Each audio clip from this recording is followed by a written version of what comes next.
ब्रह्म हृदय आदि कवये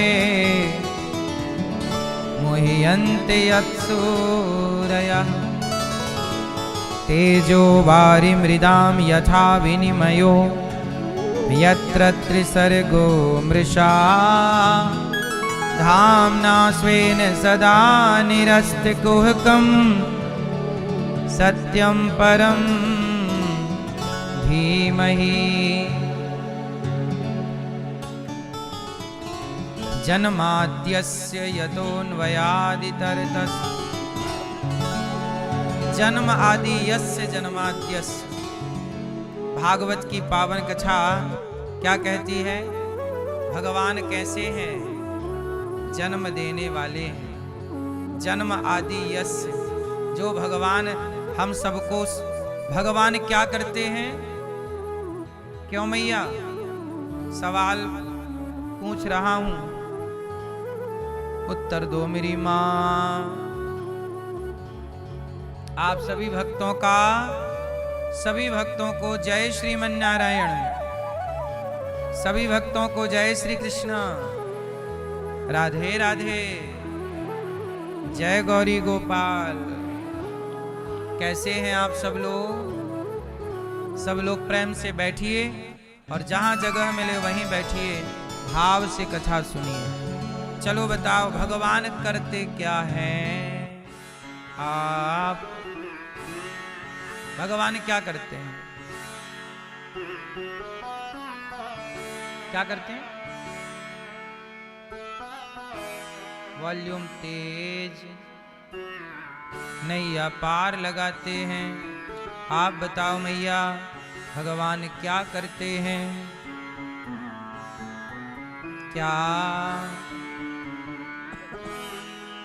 क्या करते हैं भगवान मैया?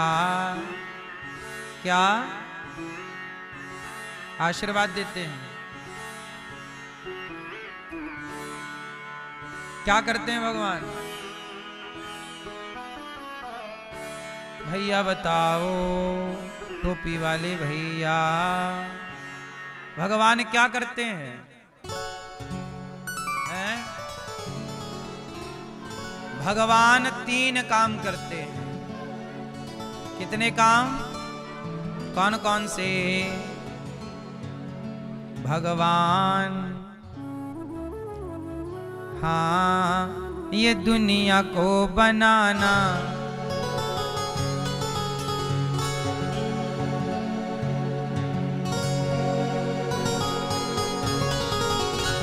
ये दुनिया को बनाना, बना के फिर चलाना, बस उसी का काम है।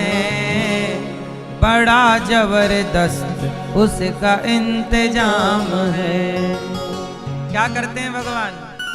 ये दुनिया को बनाना, बना के फिर चलाना, बस उसी का काम है। बड़ा जबरदस्त उसका इंतजाम है।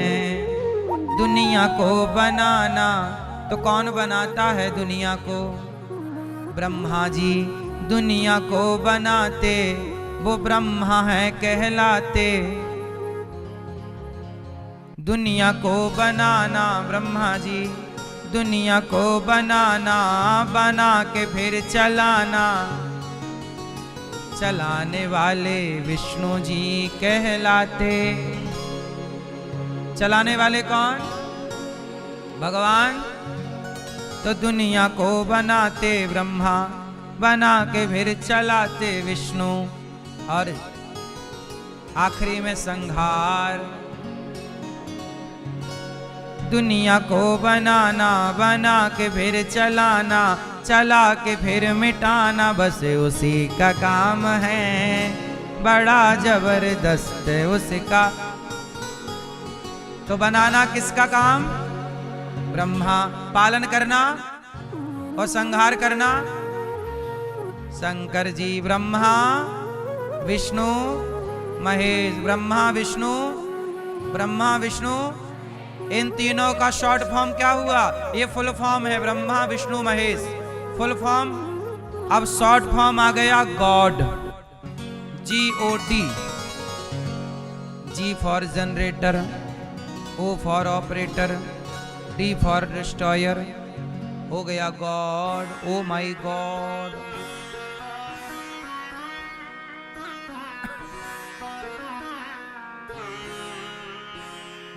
माई गॉड, मेरा भगवान। ठीक है, तो गॉड मतलब जी फॉर जनरेटर, जनरेट कौन करता है सृष्टि को? ब्रह्मा। ऑपरेटर कौन? ऑपरेटर।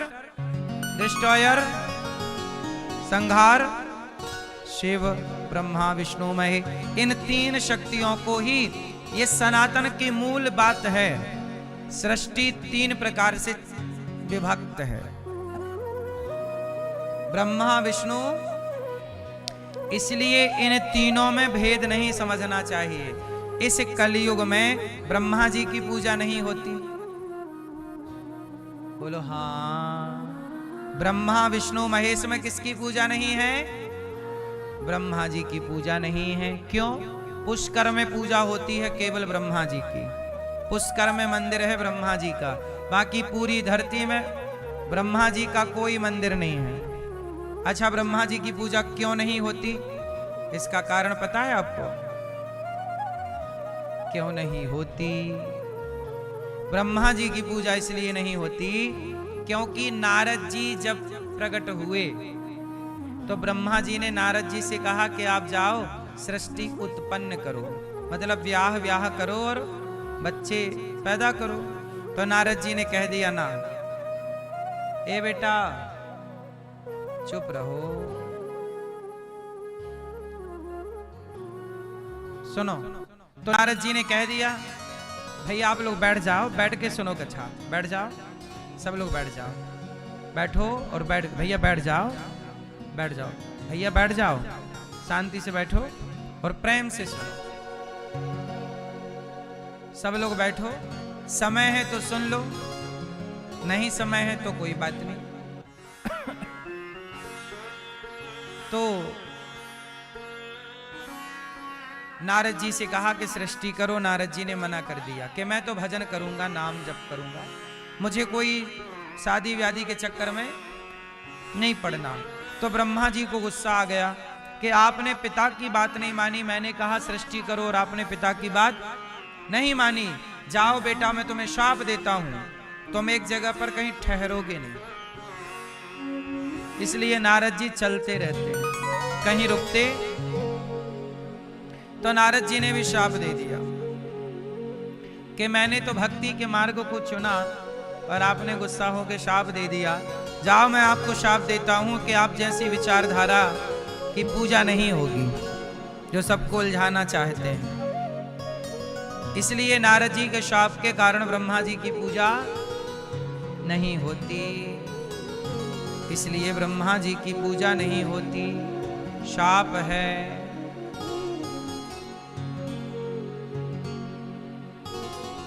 और भी कारण है, और भी कुछ कारण हैं जिसके कारण ब्रह्मा जी की पूजा नहीं होती।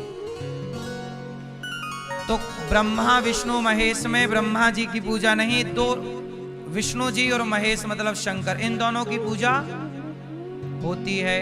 तो शंकर जी हमारे भारत में कितने रूपों में हैं? शंकर जी के रूप कितने हैं? 12 12 ज्योतिर्लिंग। शंकर जी की पूजा होती है 12 रूपों में।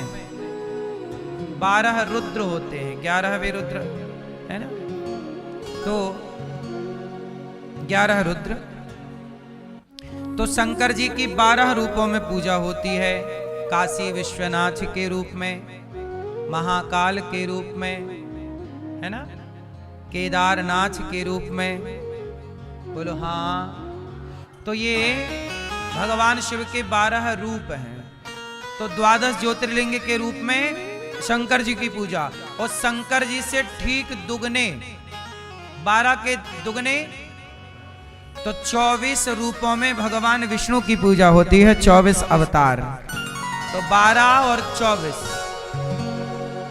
तो शिव जी की पूजा 12 रूपों में और भगवान विष्णु की पूजा तो भगवान श्रीमन नारायण के 24 अवतार और शिव जी के 12 रूप।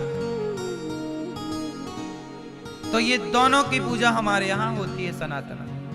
ब्रह्मा जी की पूजा केवल पुष्कर में। अब शंकर जी कौन है? शंकर जी कहां रहते हैं? कैलाश।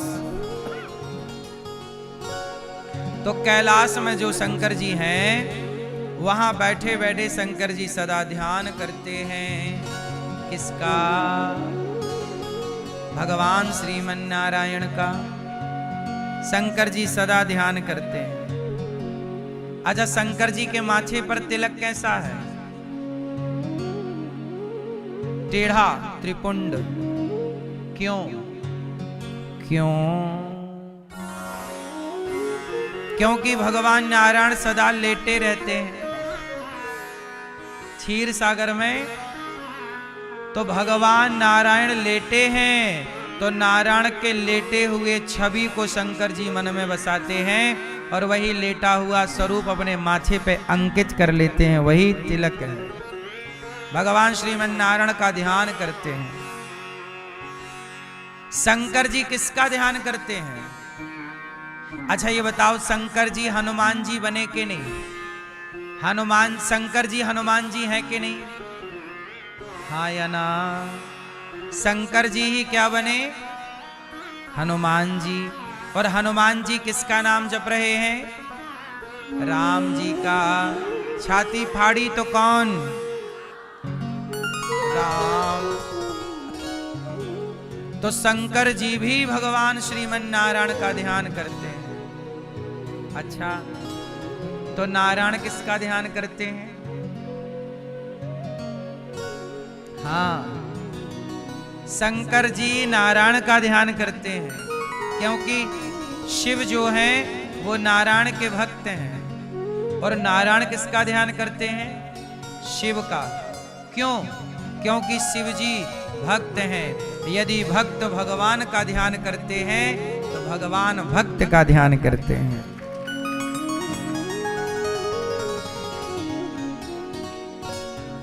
इस धरती में सबसे श्रेष्ठ भक्त कौन है? कौन है? हैं? भगवान शिव। इस संसार के सबसे श्रेष्ठ भक्त कौन है? शिव। कितने श्रेष्ठ हैं मैं आपको काशी ले चल के बताऊं। काशी का नाम सुना है? हाँ, काशी विश्वनाथ शंभो। सुना? काशी गंगा के किनारे। कहते हैं शिव जी के त्रिशूल पर काशी जी स्थापित है। आज तक काशी का कोई राजा नहीं बना। काशी के राजा शंकर जी हैं। इसलिए आपने सुना होगा कि जब राजा हरिश्चंद्र राजा थे तो सारी धरती के राजा थे, पर राजा हरिश्चंद्र काशी के राजा नहीं थे। इसलिए हरिश्चंद्र को काशी में अपने आप को बेचना पड़ा, क्योंकि काशी के राजा वो थे ही नहीं ना। विश्वामित्र जी ने उनको कहा कि जो हमारे राज्य से निकल जाओ। उस समय हरिश्चंद्र पूरी धरती के राजा थे, तो कहां जाते धरती से निकलकर? तो काशी चले गए, क्योंकि काशी के राजा, काशी का राजा आज तक कोई नहीं बना। काशी के राजा कौन है? भगवान शंकर। तो काशी में रहने वाले भगवान शिव ने भगवान श्रीमन नारायण से कहा कि हे प्रभु, ऐसा करो कि आप मुझे को वादा करो, मैं तुम्हारा भक्त हूं कि नहीं? भगवान बोले हाँ, आप हमारे बड़े भक्त हैं। तो शंकर जी बोले कि आप हमें एक वचन दो, पक्का वादा करो। क्या वादा करें? बोले काशी में जो मरेगा। ये कौन बोल रहा है? शंकर जी। शंकर जी बोले काशी में जो मरेगा उसकी कभी अधोगति नहीं होनी चाहिए। मैया को जगाओ, आज नहीं है छूट सोने की। कलवश थी।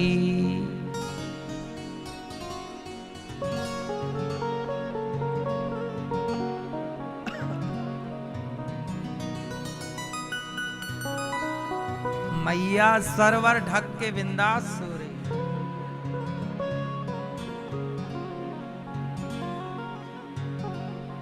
मैया काशी में जो मरेगा, शंकर जी बोले हे प्रभु काशी में जिसकी मृत्यु होगी उसकी कभी अधोगति ना हो, वो कभी नरक ना जाए, ऐसी कृपा करो। अच्छा ये बताओ मुक्ति देने का अधिकारी कौन? शंकर जी के भगवान श्रीमन नारायण। मुक्ति कौन दे सकता है? भगवान शिव के भगवान विष्णु। विष्णु मतलब नारायण, विष्णु मतलब चाहे विष्णु कहो, नारायण कहो, राम कहो, कृष्ण कहो, नृसिंह कहो, वामन कहो, हरि कहो, ये नृसिंह कहो, सबका मतलब एक। तो चलो मुझे आप लोग बताओ कि मुक्ति देने का काम शिव जी का है कि भगवान नारायण का? जोर से। तो काशी में जो मरेगा उसे कौन मुक्ति देगा? कौन? भगवान श्रीमन नारायण। शंकर जी ने भगवान से कहा कि प्रभु काशी में जो मरेगा उसे आप मुक्ति दीजिए, ऐसा वादा करो।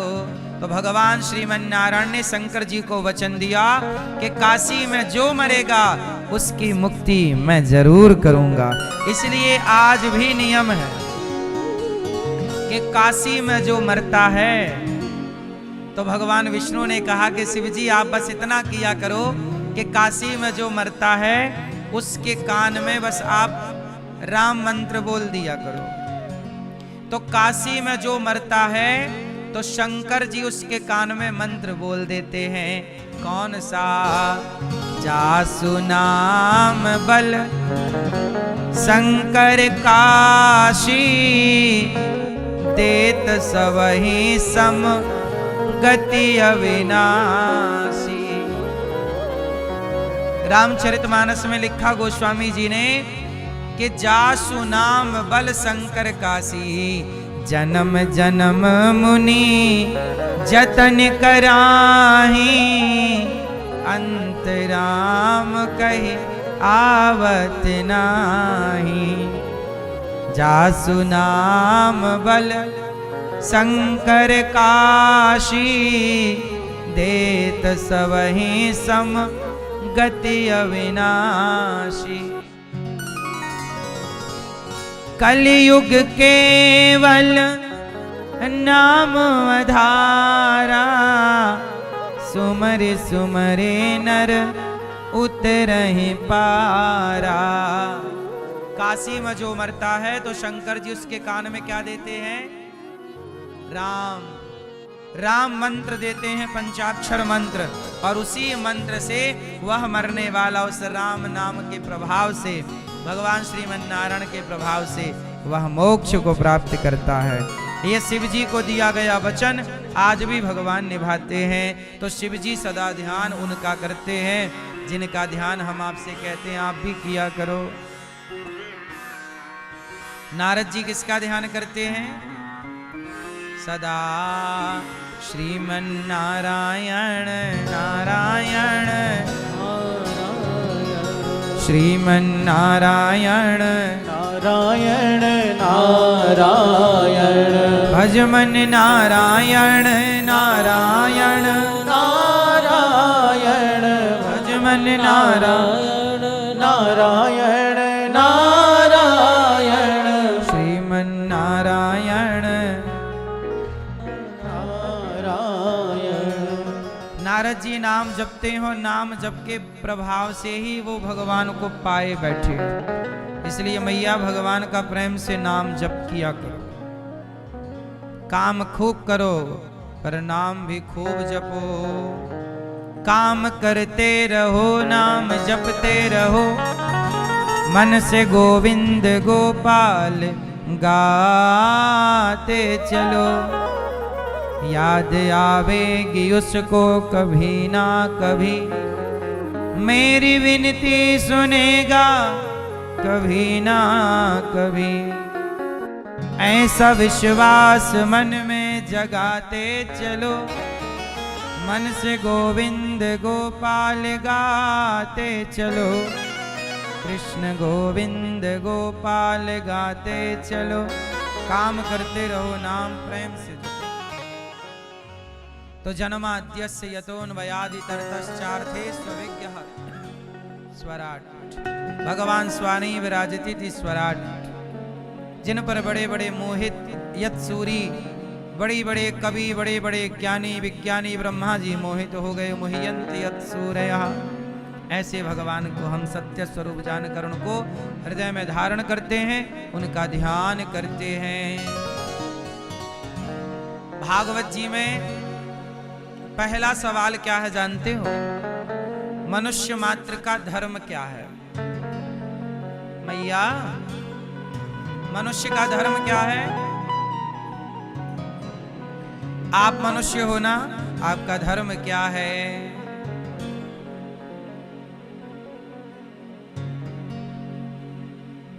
लोग कहते हैं कि देश संविधान से चलता है। आप बताओ कि आपका जीवन, देश तो संविधान से चल रहा है, पर आपकी जिंदगी संविधान से चलती है कि धर्म से चलती है? किससे चलती है? कौन बड़ा है? कौन बड़ा? संविधान बड़ा कि धर्म बड़ा? आप अपनी माँ को देखते हो तो संविधान से देखते हो कि धर्म से? है ना?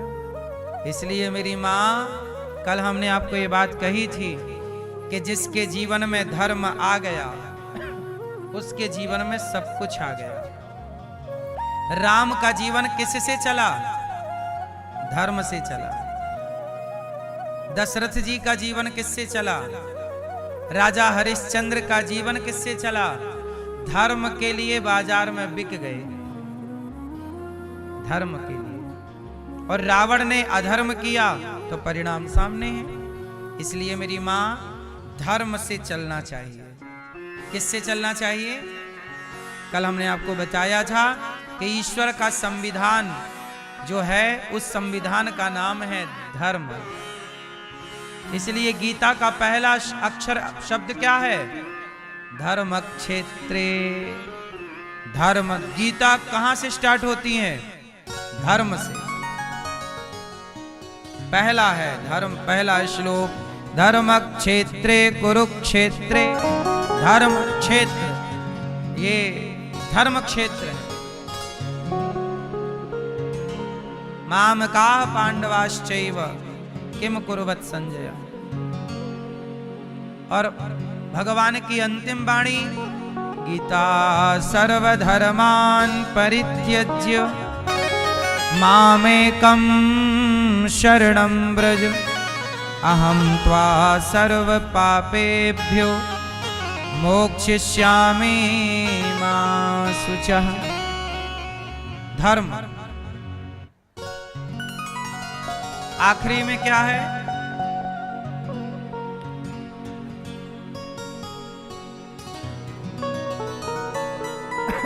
मतिर मम, मां। गीता का पहला शब्द है धा और आखिरी है मां। धर्म, पूरी गीता धर्म के धागे पर एक एक श्लोक के मोती पिरोए गए। धागा धर्म का है। आपका जीवन भी धर्म। धर्म से हट गया दुर्योधन, परिणाम देख लो। धर्म से हट गया शकुनी, परिणाम देख लो। को धर्म पर रहे अर्जुन, तो परिणाम देख लो। इसलिए कहता हूं, जाने ना देना धर्म, करना लोभ मत धन धाम का। और धर्म ही जाता रहा तो धन रहा किस काम का? धर्म ही चला गया आपका, क्या बचा? तो जरा मुझे आप लोग जल्दी से ये समझाओ कि आपका धर्म क्या है? आपका बहन बताओ धर्म क्या है? हैं? आपका धर्म क्या? मैया पीली मैया, भक्ति करना, आपका धर्म क्या है?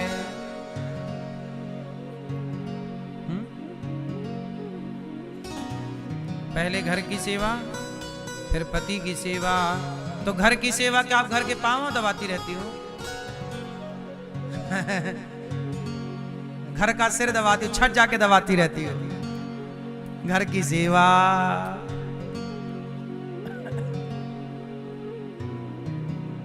सास ससुर की सेवा ना, सही है। आपका धर्म क्या है? गुलाबी मैया, नाम जपना। आपका धर्म क्या है? लाल मैया। सुनो भाई, आपका धर्म क्या है? क्या? हाँ, परहित सरिस धर्म नहीं भाई, पर पीड़ा सम नहीं अधमाई। धर्म न दूसर सत्य समाना, आगम निगम पुराण बखाना। ओ हरी मैया, क्या गुलाबी मैया से पंचायत चल रही है?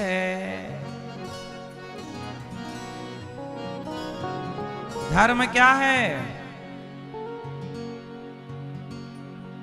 धर्म न दूसर सत्य। मैया, सत्य बोलना धर्म है, दया करना धर्म है, परोपकार करना, लोगों का हित करना धर्म क्या है? सेवा करना धर्म है। पति की सेवा, माँ की सेवा, पिता की सेवा, अतिथि की सेवा, गाय की सेवा, हर जीव चींटी की सेवा। हमारे यहाँ चींटी को दाना डालते हैं, सांप को भी दूध पिलाते हैं। नाग पंचमी विशेष त्योहार है। हम सनातनी कितने अच्छे हैं, सबका सम्मान करते हैं। कोई भी सांप भी क्यों ना हो, उसका भी सम्मान सनातन में है। हम सबका आदर करते हैं, इसलिए दया करना, सबका पेट भरना, सबकी सेवा करना है ना, धर्म है। धर्म से पैसा कमाना, ईमानदारी से। पहले मेहनत करो, पैसे कमाओ ईमानदारी से। आजकल के लोग ना धर्म से हट गए हैं, तो बेईमानी से पैसा कमाना चाहते, जल्दी बड़ा आदमी बनना है, कुछ भी करके पैसा कमा रहे हैं। आजकल लोग लड़के पैसा कमा रहे हैं। आपने देखा होगा, आज मैंने मोबाइल पे एक छोटी सी वीडियो देखी, तो देखो आजकल आप लोग भी जानते हैं, आजकल ना इंटरनेशनल लड़ाइयां होती हैं, WWE है ना, लड़ते हैं। और लड़ने में कई बार वो घायल हो जाते हैं, हड्डी टूट जाती है, मर जाते हैं। लड़के क्या कर रहे हैं?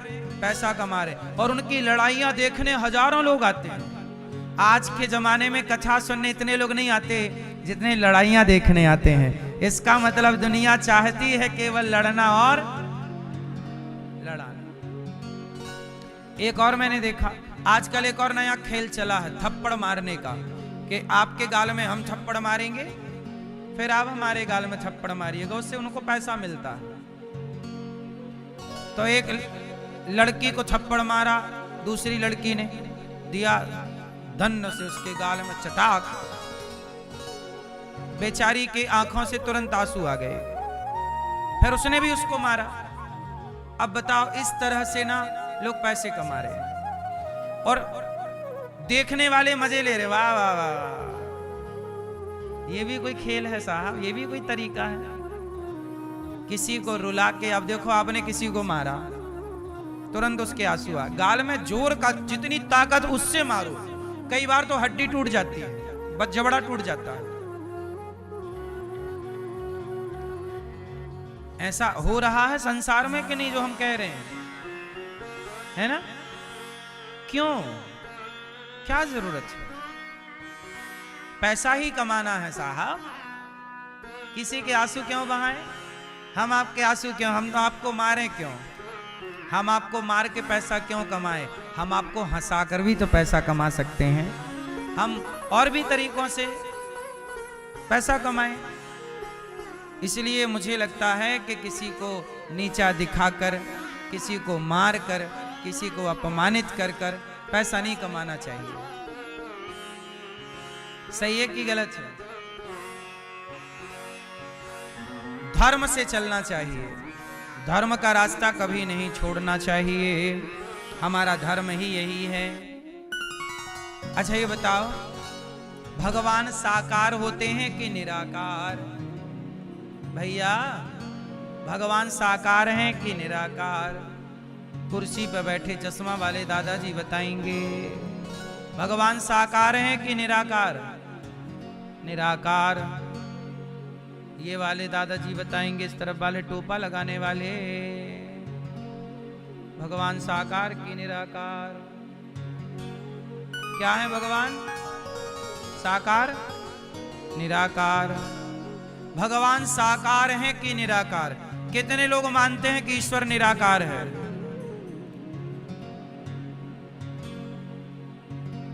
और कितने लोग मानते हैं कि ईश्वर साकार है?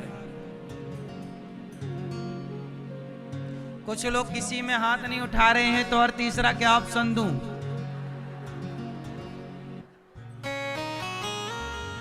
तीसरे ना आलसी हैं, हाथ ना उठाना। आप ही बताते रहो, हम नहीं उठाएंगे हाथ। ठंडी बहुत लग रही है, साल के अंदर हाथ से उठाएंगे ठंडा हो जाएगा हाथ, अभी गर्म है अंदर।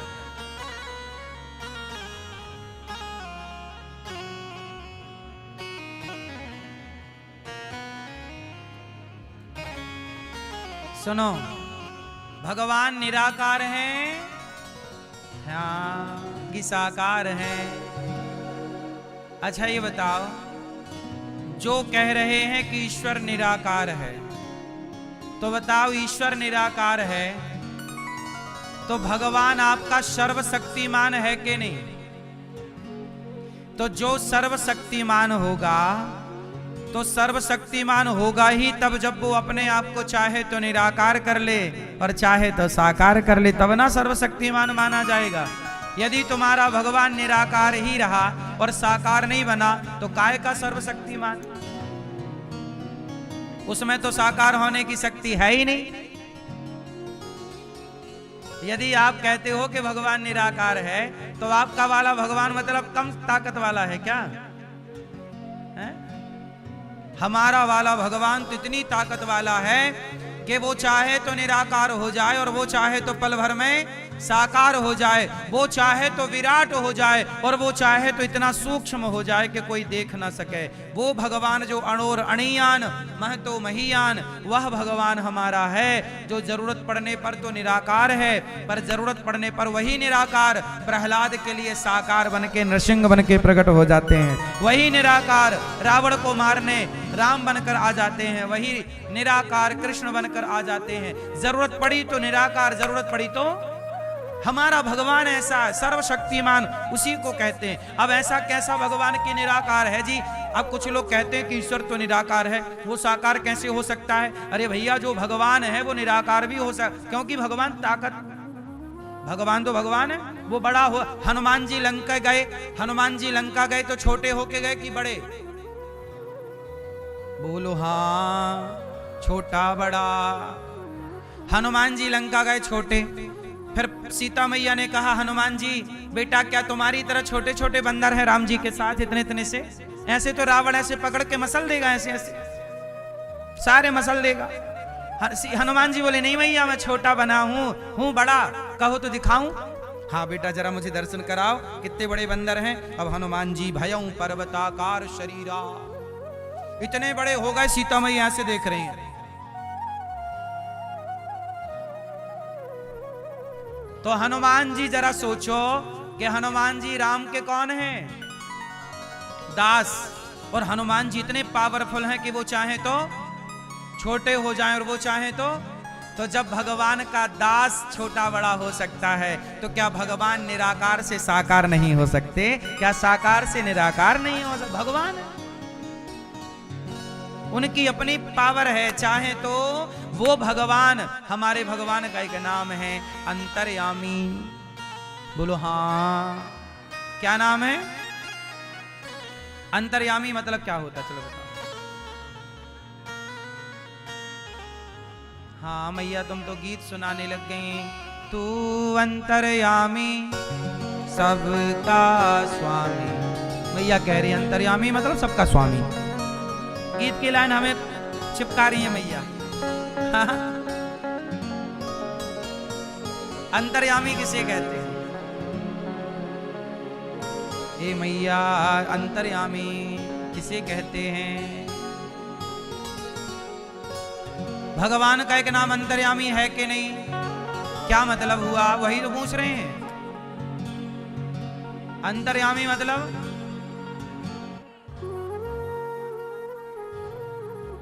है? अरे अंतर्यामी रूप में भगवान जो हमारे अंतर मन में विराजे हैं, जो सबके भीतर विराजे हैं, अंतर्यामी रूप में भीतर बाहर सर्वत्र जो विराजे वो अंतर्यामी। वो अंतर्यामी ऐसे हैं कि हम जो सोच रहे हैं वो भी भगवान सुन रहे हैं। तो जो सोचा हुआ भी सुन ले, उनका नाम है सोचा हुआ भी सुन लें, सोचा हुआ भी देख लें, वो अंतर्यामी। जरा बताओ, आप कुछ सोच रहे हैं, हमसे छिपा रहे हैं, क्या भगवान से छिपा पाओगे? आप गलत सोच रहे हैं, गलत कर रहे हैं, चलो हमसे छिपा लो, ईश्वर से छिपा पाओगे? पाप हमसे छिपा लो, हम आपसे छिपा लें, क्या हम सब ईश्वर से छिपा पाएंगे? वो अंतर्यामी है। अंतर्यामी मतलब वो सबके भीतर बैठा है, वो सबके भीतर यही लिख रहा है दिन रात। क्या सोच रहे हो? ये आज इस तारीख को इतने बज के इतने मिनट में आपने ये सोचा, ये कहा, ये किया, सब लिख रहा। यही चेक हो जाएगी डायरी तुम्हारी आखिरी में। जाओ देखो भाई इस तारीख को आपने ये किया था, सास को मारा था, सास को चुड़ैल बोला था, ननंद को नागिन बोला था आपने, सब लिखा है।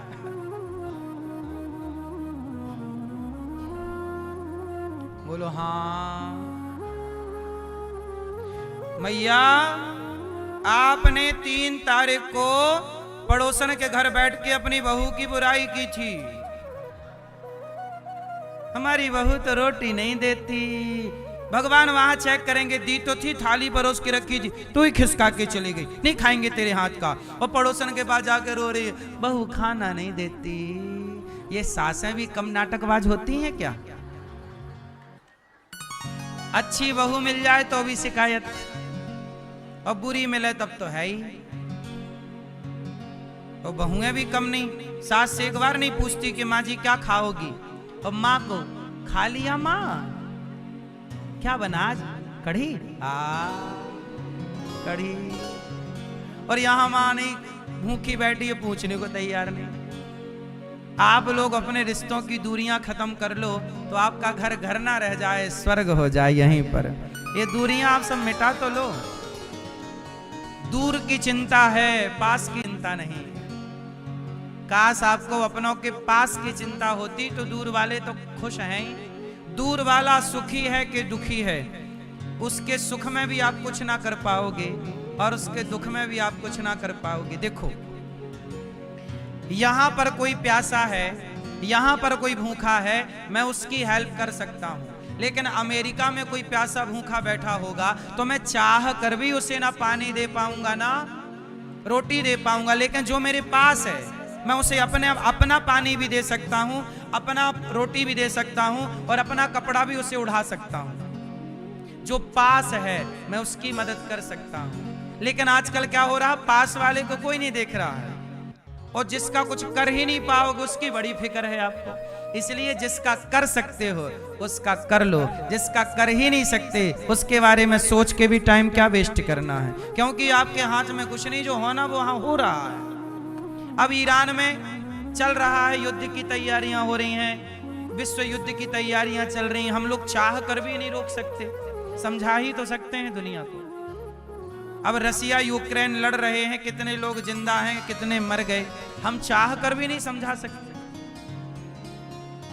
तो हम आपको समझा, हमारे सामने कोई लड़ रहा है हम उसे समझा सकते, भैया ना लड़ो, ये गलत है, हम तुम्हें समझा सकते हैं और वो भी तुम्हें समझना है तो समझो, हम समझा ही सकते हैं। तो हम तुम्हारा हाथ यहाँ पकड़ सकते हैं, हम वहां रसिया यूक्रेन का हाथ नहीं पकड़ सकते। तो जिसका आप कर सकते हो ना मेरी माँ, बहू सास का ख्याल रख सकती है और सास बहू का ख्याल रख सकती है। यदि दोनों एक दूसरे का ख्याल रख लो, दोनों खुश हो जाओ, तो हर घर की सास बहू खुश हो जाएगी, तो पूरा देश खुशहाल हो जाएगा, समस्या ही खत्म हो जाएगी। लेकिन आप पास वाले को देखते नहीं हो, दूर वाले को फोन लगा के परेशान हो, बोलो हाँ ये बात सही है कि गलत है? नहीं, एक बात सही है मेरी कि सारी। इसलिए कहता हूं भगवान हमारे सर्वशक्तिमान है, साकार भी। अच्छा ये बताओ, पानी निराकार है कि साकार है? पानी पानी पानी निराकार होता है, पानी का आकार नहीं होता। लेकिन पानी जब बर्फ बन जाता है तो उसका एक आकार हो जाता है। पानी निराकार है, पर जब बर्फ बना तो एक आकार आ गया। उसी तरह ईश्वर निराकार है, पर जब जरूरत पड़ती है भक्तों को, तो वही निराकार साकार बन के राम कृष्ण के रूप में प्रकट हो जाते हैं। तुलसीदास जी कह रहे, सगुण ही अगुण ही नहीं कछु भेदा, सगुण में और निर्गुण में कोई भेदभाव अज्ञान वश होता है।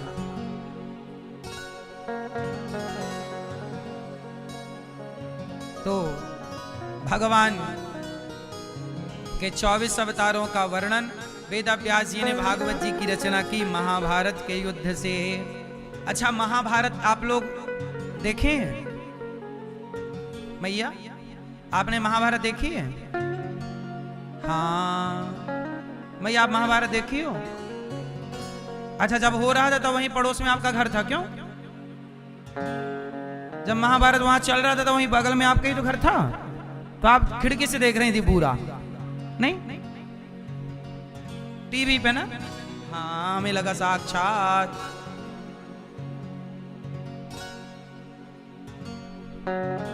ये मैया महाभारत देख के आ रही हो अभी अभी? नहीं, महाभारत देख के नहीं आ रही हो? महाभारत हुआ, क्या आप बता सकते हैं मैया महाभारत? देखो, आपको बात समझ में आ रही है कि नहीं? दादाजी बताओ, महाभारत क्यों हुआ? टोपा वाले दादाजी, महाभारत किसकी गलती से हुआ? महाभारत पीले वाले भैया और आप दोनों डिस्कस करके फास्ट बताओ, महाभारत किसकी गलती से हुआ है? किसकी? जोर से। द्रौपदी। दोनों का एक मत है, दोनों एक मत से कह रहे हैं कि महाभारत द्रौपदी की गलती से हुआ। आप मैया लोग बताओ, महाभारत किसकी गलती से हुआ? किसकी गलती से? द्रौपदी। आप बताओ, महाभारत किसकी गलती से हुआ? आप लोग बताइए। दुर्योधन, भीष्म पितामह, धृतराष्ट्र। पीछे वाली मैया, महाभारत किसकी गलती से हुआ?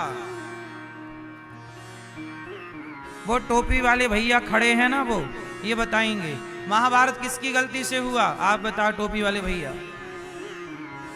किसकी गलती से हुआ? बताओ बताओ, किसकी गलती थी? किसकी गलती थी? अब ध्यान से सुनना कि आप लोग महाभारत से क्या क्या सीख सकते हैं। ये भागवत जी की कथा है, महाभारत की कथा। हम लोग कथा को ना केवल कहानियों के रूप में सुनते हैं, नहीं, भागवत में जितनी कथाएं हैं वो सारी कथाएं हमें एक मैसेज दे रही हैं, एक सीख दे रही हैं। हम केवल कहानियां ना सुने, हम उनसे कुछ शिक्षा ग्रहण करें और उन रास्तों पर चलने की प्रेरणा लें, तब तो कथा सुनने का मतलब है। यही तो कथा का अर्थ है ना। तो आपको ये दास अनिरुद्ध उसी तरह समझा रहा है कि आप सुने भी, सीखें भी, अपना नॉलेज भी बढ़ाएं और उस सही रास्ते पर चल भी पड़े। तो महाभारत हमारे सनातन का सबसे बड़ा ग्रंथ है। महाभारत दो पक्षों में हुआ, पांडव और कौरव। कहां हुआ था? कुरुक्षेत्र में। कब हुआ था? द्वापर युग के अंत में। कब हुआ था? और महाभारत क्यों हुआ? क्यों हुआ? पहले ये जाने क्यों हुआ, फिर ये जानेंगे किसकी गलती से हुआ। जैसे अभी आप लोगों ने बताया किसकी गलती से हुआ। कुछ लोगों ने कहा द्रौपदी, कुछ लोगों ने कहा दुर्योधन, कुछ ने कहा भीष्म, कुछ ने कहा धृतराष्ट्र। बाकी तो सब नाम ठीक हैं, पर द्रौपदी का नाम तो बेवजह लोग घसीटते हैं। महाभारत द्रौपदी की गलती से नहीं हुआ। क्या गलती थी द्रौपदी की? आप लोगों को टीवी पर एक सीरियल के द्वारा बता दिया गया कि दुर्योधन आया था पांडवों के यहाँ हंसते इंद्रप्रस्थ, तो वो पानी में गिर गया। तो द्रौपदी ने हंसते हुए कहा कि अंधों के अंधे होते हैं। लेकिन ये बात द्रौपदी ने पूरे महाभारत में कहीं कही ही नहीं। आप कभी महाभारत पढ़ के देखिएगा, ये बात कही ही नहीं द्रौपदी ने। द्रौपदी समझदार स्त्री है, पढ़ी लिखी है, वो कभी किसी का भरी सभा में मजाक नहीं उड़ा सकती। दुर्योधन उनका देवर है और अब भाभी उस देखो दुर्योधन घृणा करता था पांडवों से, पांडव लोग घृणा नहीं करते थे दुर्योधन से। पांडवों के अंदर तो कौरवों के लिए प्रेम था, तब तो उन्होंने जब घर की ओपनिंग की तो सबको बुलाया। तो आपके घर कोई मेहमान आए जिसे आपने सम्मान से बुलाया हो और वो यदि गिर जाए तो आप हंसते हुए थोड़ी कह देंगे कि अंधों के अंधे होते हैं। और ये बात द्रौपदी जैसी समझदार स्त्रियां तो कह ही नहीं सकती। महाभारत में ये बात द्रौपदी ने नहीं कही, लेकिन लोगों ने टीवी पर सुन लिया और झूठ पे झूठ चलता रहा। वही सुन सुन के आप लोग द्रौपदी को कसूरवार ठहराने लगे। अब आप लोगों को कभी द्रौपदी जी मिलेंगी तो वो कहेंगी भैया हम कहाँ गलत थे, बताओ हमारी गलती। वो तो टीवी में सीरियल बनाने वालों ने गलत कह दिया, आपने पढ़ा नहीं और आप मानते चले आए। तो इसमें द्रौपदी की कहीं गलती नहीं थी। तो ये आप लोग करेक्शन कर लीजिएगा कि द्रौपदी ने ये नहीं कहा था कि अंधों के अंधे, ये नहीं कहा था। ये सेंटेंस गलत जोड़ा टीवी वालों ने, जो सीरियल वालों ने। क्लियर? अब आगे चलते हैं। महाभारत क्यों हुआ? पहले मैं क्यों से शुरू करूं। क्या जरूरत थी महाभारत की? क्या महाभारत टाला जा सकता था? हाँ, भगवान कृष्ण गए थे शांति का प्रस्ताव लेकर। दुर्योधन 5 गांव दे दो। कितना गांव दे दो? 5 ग्राम दे दो, रखो धरती अपनी तमाम। दुर्योधन वह भी दे न सका, आशीष समाज का ले न सका। उल्टे हरि को बांधने चला, जो था असाध्य साधने चला। जब नाश मनुज पर छाता है, पहले विवेक मर जाता है। विनाश काले दुर्योधन की बुद्धि बिगड़ गई, भ्रष्ट हो गई। भगवान आए समझाने कि सुनो दुर्योधन, पांडवों को 5 गांव दे दो। दुर्योधन बोला मैं नहीं दूंगा। 5 गांव क्या, सुई की नोक बराबर भूमि नहीं दूंगा। भगवान ने कहा दुर्योधन इतना घमंड ना कर, दे दे। दुर्योधन बोला नहीं। दुर्योधन वह दे ना सका, आशीष समाज का ले ना सका। उल्टे हरि को बांधने चला। कह दिया सेना बांध दो, ग्वाले को बंदी बना दो। कृष्ण को बांधने चला। जो था असाध्य साधने चला। जब नाश मनुज का छाता है, पहले विवेक मर जाता है। दुर्योधन ने शांति का प्रस्ताव स्वीकार ही नहीं किया। मैं यहां एक बात कहूं आपसे, सच बताओ, जमीनी विवाद था कि नहीं? यदि पांडवों को 5 गांव दे दिए जाते, दुर्योधन के द्वारा, धृतराष्ट्र के द्वारा, तो क्या ये महाभारत होता? नहीं होता। 5 गांव ना दे पाया दुर्योधन। और मुझे एक बात बताओ कि जिस हस्तिनापुर के लिए महाभारत हुआ, वो हस्तिनापुर आज भी जहां की तहां है। हस्तिनापुर मतलब क्या बन गया? आज का मेरठ। आज आप लोग जिसे मेरठ कहते हैं, उस जमाने का हस्तिनापुर वही तो था। आज जिसे आप दिल्ली कहते हैं, उस जमाने का इंद्रप्रस्थ वही तो था। जरा सोचिए मेरी मां, जिस भूमि के टुकड़े के लिए, जिस जमीन के लिए महाभारत हुआ, वो जमीन आज भी पड़ी है वहां। ना जीतने वाले रहे, ना हारने वाले रहे। क्यों कहते हो कि ये मेरा है? कहां गए वो मेरा कहने वाला? कहां गया वो दुर्योधन जो कह रहा था सुई की नोक बराबर नहीं दूंगा? अरे सुई की नोक बराबर नहीं दूंगा तो लेके चला जाता। जब मरा था तो ले जाता अपना जमीन जायदाद, लेके नहीं गया, यहीं छोड़ के गया। जो जमीनें पड़ी के पड़ी रह गईं, उनमें लड़ लड़ के मर गए। ये महाभारत ये समझा रहा है कि वो लड़ गए, तुम ना लड़ना। वो लड़ गए, तुम ना लड़ना। जिस हस्तिनापुर की जमीन के लिए विवाद हुआ, महाभारत हुआ, करोड़ों लोग मारे गए, वो आज भी जमीनें जहां की तहां पड़ी है। आजकल देखो वहां पर लोग घर बना के, बिंदास रामलाल श्यामलाल घर बना के रह रहे हैं। बोलो हाँ। जिस जमीन को दुर्योधन कह रहा था सुई की नोक बराबर नहीं दूंगा, उसी जमीन को आज रामलाल कह रहा है कि ये मेरी है।